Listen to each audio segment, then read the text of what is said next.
अस्सलाम वालेकुम students. Fix preposition का लेक्चर हम स्टार्ट करते हैं। सबसे पहला जो है इसमें पॉइंट है, एक मिनट। सारा is wanting dash common sense. अब यहाँ पे जो वांट है ना, पहले इसको देख लेते हैं फिर मैं इसके आंसर पे आता हूँ। जो वांट है इसके दो मीनिंग है। पहला होता है वांट का, वो होता है डिज़ायर, वांट डिज़ायर, ठीक है। जो दूसरा मीनिंग है वांटिंग या वांट, वो होता है आपका लैक, किसी चीज़ की कमी होना। एक वांट का मतलब होता है डिज़ायर, ख्वाहिश, और एक वांटिंग का मतलब होता है लैकिंग, कमी होना किसी चीज़ की, ठीक है। और जब भी आप इसको वांटिंग के सेंस में यूज़ करते हो तो वांटिंग के साथ आपका इन आएगा। मतलब जब भी आप इस सेंस में यूज़ करोगे किसी चीज़ की कमी है तो क्या आएगा, इन आएगा। अब इसकी ट्रांसलेशन कर लेते हैं। सारा is wanting dash common sense. सारा में आम फहम या अक्ल की कमी है, तो यहाँ पे क्या सेंस आ रहा है, कमी का, वांटिंग इन हो जाएगा। ठीक हो गया। अच्छा, अब मैं कुछ और भी बताना चाहता हूँ। एक नई चीज़ भी है, वो ये है कि दो वर्ड्स हैं, एक है लैक ऑफ, एक है lack in. Lack of and lack in, ठीक है जी। लैक ऑफ का मतलब ये होता है, इसमें ये होता है कि अगर जो लैक है वो नाउन का काम करे, लैक किसका काम करे, नाउन का, तो हम क्या करते हैं, लैक ऑफ यूज़ करते हैं। मसलन लैक ऑफ रिसोर्सेज, इसी तरह लैक ऑफ स्टूडेंट्स, तो आप क्या यूज़ करते हो, लैक ऑफ यूज़ करते हो, ठीक है। एक मिनट। और अगर लैक इन हम यूज़ करें तो लैक इन का यह है कि यहाँ पे ये एज अ वर्ब काम कर रहा है। क्या काम कर रहा है, वर्ब।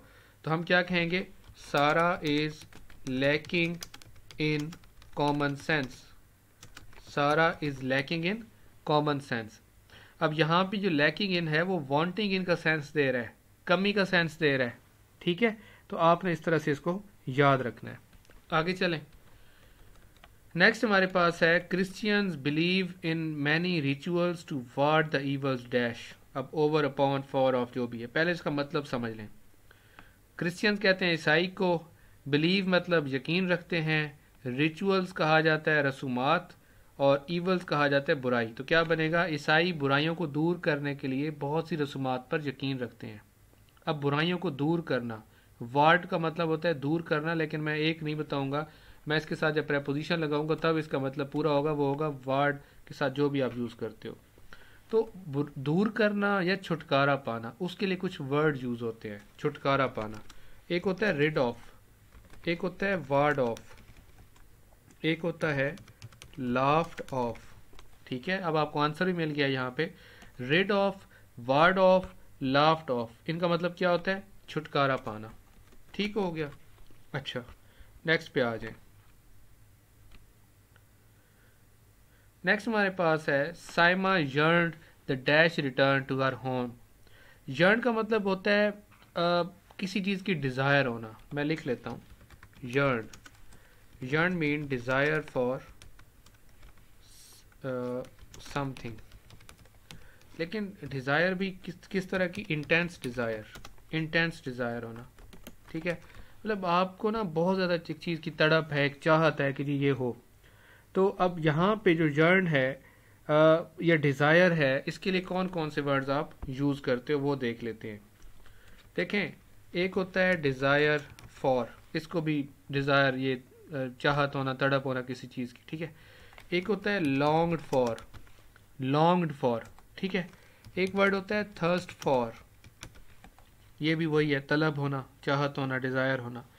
एक होता है एपिटाइट फॉर, एपिटाइट वैसे भूख को कहते हैं, तो ये भी डिज़ायर के सेंस में आता है, फॉर यूज़ करते हो इसके साथ। ये आपने याद रखना है कि फॉर कहाँ कहाँ आप यूज़ करते हो। फिर होता है विश फॉर, और एक और वर्ड है जिसे हम कहते हैं अर्ज फॉर, अर्ज फॉर, ठीक है। इन सब के साथ आप क्या यूज़ करते हो, फॉर यूज़ करते हो। तो अब हमारे पास क्या आ गया, यर्न, तो यर्न के साथ भी आप क्या यूज़ करोगे, फॉर, ठीक है। आंसर देख लेते हैं। तो इसका जो आंसर है वो फॉर आएगा। क्लियर है जी स्टूडेंट्स, कि साइमा जो है अपने घर वापसी के लिए उसको बहुत ज़्यादा डिज़ायर थी, वो तड़प रही थी, ठीक है। तो इसका ये मतलब बनेगा, यर्न का मतलब भी आपको याद रहेगा। चलें नेक्स्ट पे आते हैं। Number 4, the police are inquiring dash the case. अब इंक्वायर का मतलब होता है तफ्तीश करना, केस मामले को भी कहते हैं, केस भी बोलते हैं मामला, मतलब कोई भी मामला उसको वो तफ्तीश कर रहे हैं, ठीक है। तो जो इंक्वायर है ना, ये होता है तफ्तीश करना या जांच पड़ताल करना। तो जांच पड़ताल करने के लिए हम दो वर्ड यूज़ करते हैं, एक होता है इंक्वायर, एक होता है लुक। लेकिन ये मुकम्मल अगर मैं लिखूं तो इंक्वायर इनटू होता है और लुक इनटू होता है, ये दो आप यूज़ करते हो, inquire into and look into. तो यहाँ पे the police are inquiring the case क्या हो जाएगा, inquiring into the case, inquiring into the case हो जाएगा, ठीक है जी। अच्छा, नंबर है आपका नेक्स्ट 5, एक मिनट इसको ले जाते हैं नीचे। Don't interfere dash my private affairs. Private affairs कहते हैं निजी मामलात को, इंटरफेयर कहते हैं मुदाखलत करने को। तो अब यहाँ पे अब क्या प्रेपोजिशन यूज़ करोगे, ठीक है। पहले कॉन्सेप्ट एक ले लेते हैं, फिर प्रेपोजिशन पे आते हैं। क्योंकि मैं ना यहाँ पे ऐड करता हूँ कॉन्सेप्ट, ठहरे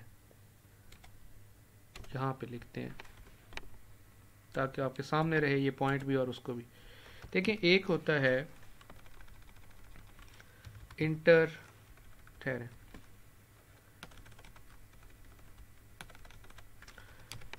इंटरफेयर इन, ठीक है, और एक होता है इंटरफेयर विद, ठीक है।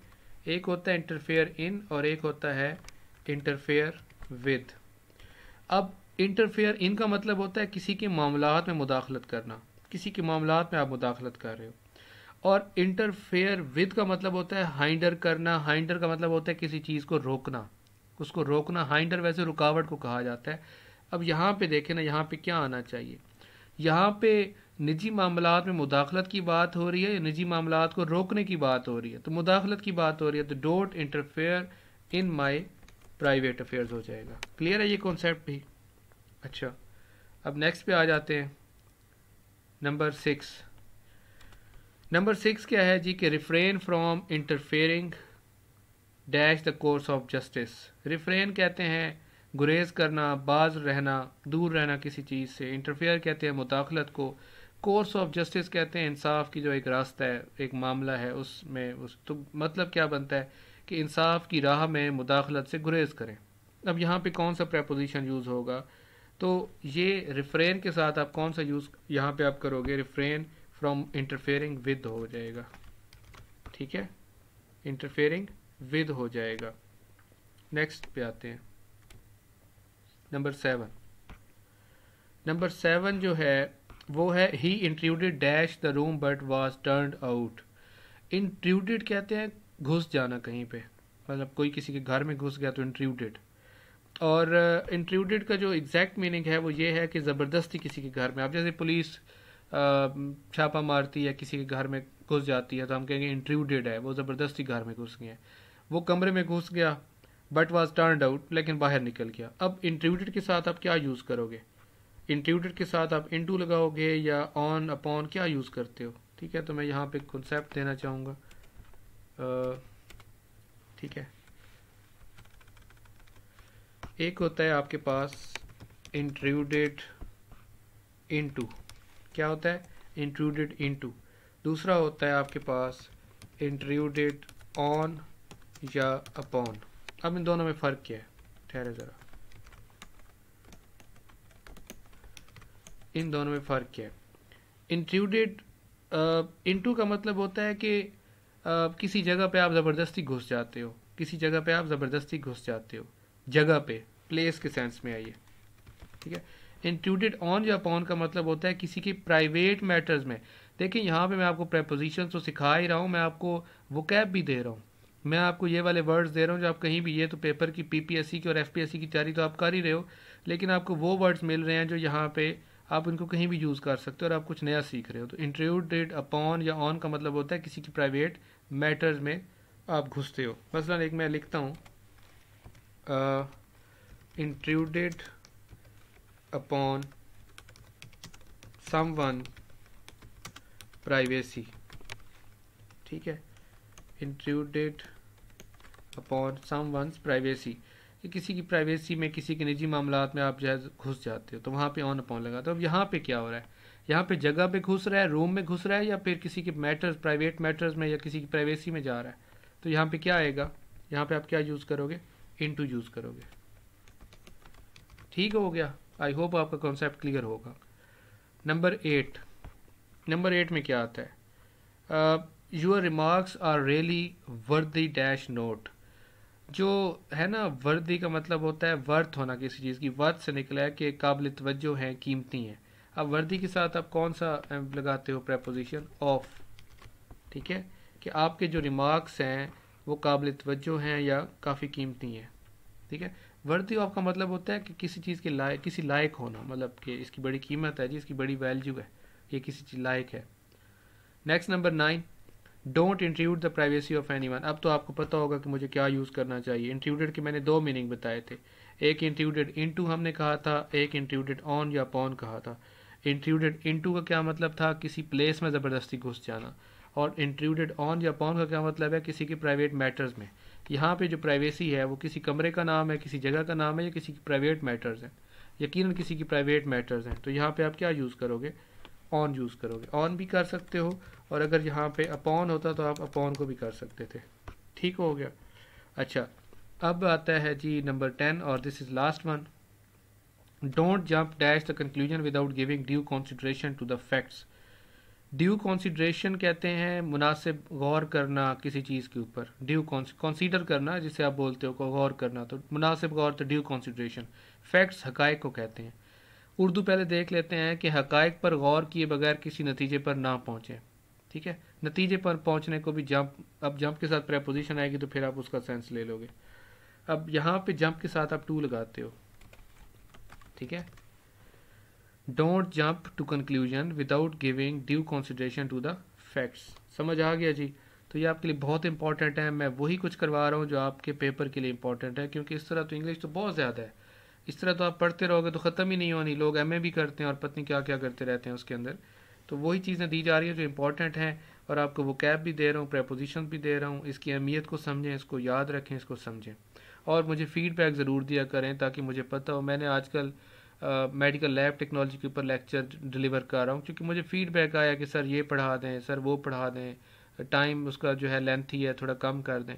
तो फीडबैक दें। जो बच्चे पीपीएससी, एफपीएससी, एफआईए वगैरह की तैयारी करते हैं, एमओडी की, मुझे फीडबैक दें कि जी ये है तो क्या इसके ऊपर क्या मजीद हो सकता है।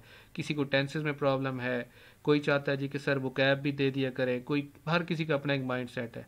आप लोग जब मुझे कहोगे एक चीज़, तो मैं आपको ये भी बताऊंगा कि जो चीज़ आप डिमांड कर रहे हो वो पेपर के लिए कितनी इंपॉर्टेंट है, फिर हम उसके ऊपर भी बात कर सकते हैं। ठीक है स्टूडेंट, तो आप इजीली मुझे टेक्स्ट कर सकते हो, आप मुझसे पूछ सकते हो, और मुझे ज़रूर फीडबैक दिया करें। ठीक है, थैंक यू सो मच।